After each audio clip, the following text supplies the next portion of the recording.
foi, Seigneur Jésus.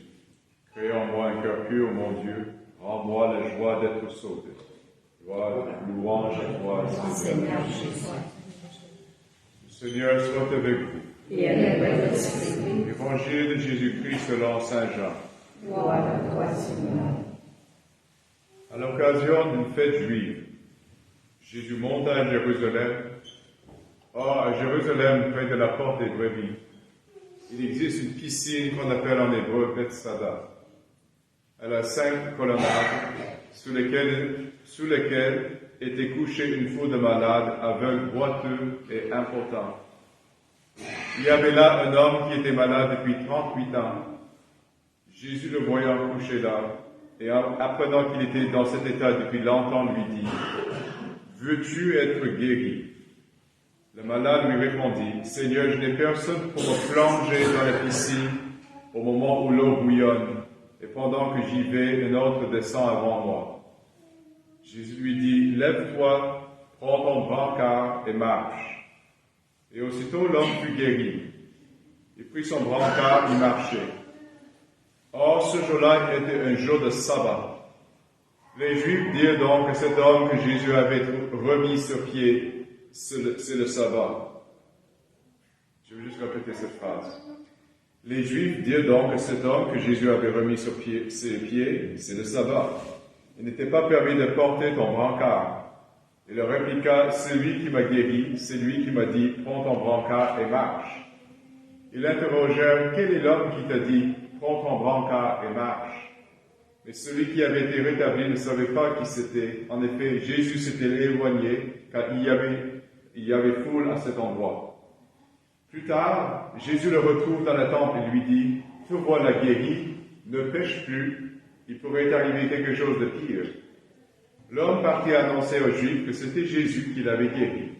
Et ceux-ci persécutaient Jésus parce qu'il avait fait cela le jour de sabbat. Acclamons la parole de Dieu. Louange à toi, Seigneur Jésus.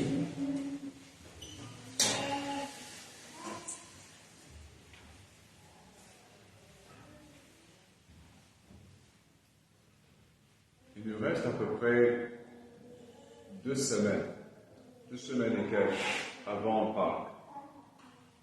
Et l'Église amène les gens, surtout les adultes qui vont recevoir la baptême, dans la plus grande connaissance de l'Évangile et de ce qui est Jésus. C'est pourquoi on voit plus souvent les évangiles sur les miracles et les lectures qui parlent de l'eau. Qu'est-ce que l'eau va faire? On a la petite Idane avec nous, et lors de son baptême, on a entendu cette lecture d'Ézéchiel. L'eau qui sortait à l'orient du temple, elle a fait un grand parcours, et plus loin que l'eau est allée, elle était plus florissante, plus profonde, plus large. C'est un aspect de notre vie aussi. Notre vie de baptisé est comme une grande fleur. Plus on s'éloigne, plus on veut que ça prolonge, ça grandit, et ça touche plus de choses. Nous devons être aussi actifs dans ce dynamisme de Dieu pour faire fructifier les grâces qu'il nous donne. Les miracles que le Seigneur a accomplis sont des guérisons temporaires. C'est juste pour cette vie. Mais les grâces qu'il donne dans les miracles spirituels, la résurrection du cœur, les guérisons de nos blessures spirituelles, c'est pour cette vie et pour la vie après la mort. Et c'est pourquoi c'est beaucoup plus important ce que le Seigneur fait à l'intérieur de nous.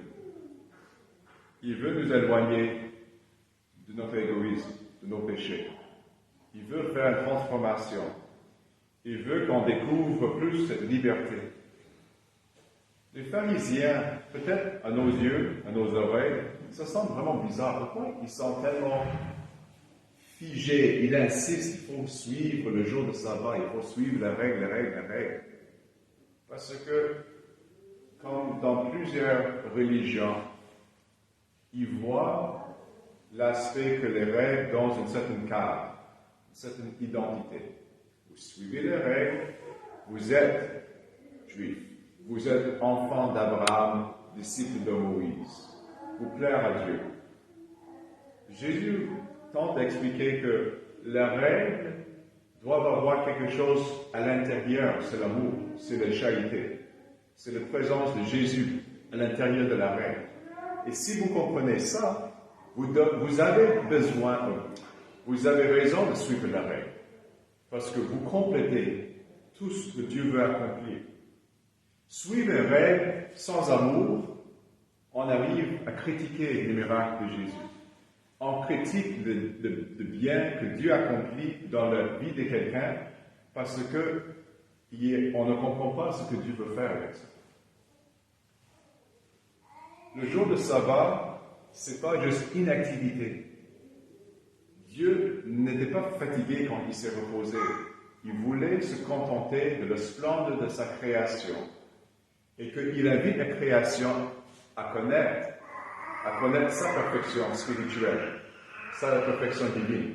C'est ça le sens du sabbat. Et c'est pourquoi Jésus dit, le sabbat n'est pas pour l'homme, pardon, l'homme n'est pas pour le sabbat, mais le sabbat est pour l'homme. C'est-à-dire, c'est un moyen de mieux connaître pourquoi l'homme existe et comment l'homme est appelé à vivre dans la perfection de Dieu. Et si on comprend le principe, tout découle de principe. On comprend la loi. Si je comprends l'amour au centre de toute ma vie, je sais pourquoi je ne devais pas mentir, je ne devrais pas voler, faire l'adultère, tromper mon prochain, manipuler les gens avec mes paroles et mes gestes. Je comprends le sens. Et c'est pourquoi le Seigneur nous demande aussi de dépasser la justice des pharisiens. Visez l'amour, visez Dieu, visez cette liberté qu'il veut nous accorder dans toute notre vie. Amen.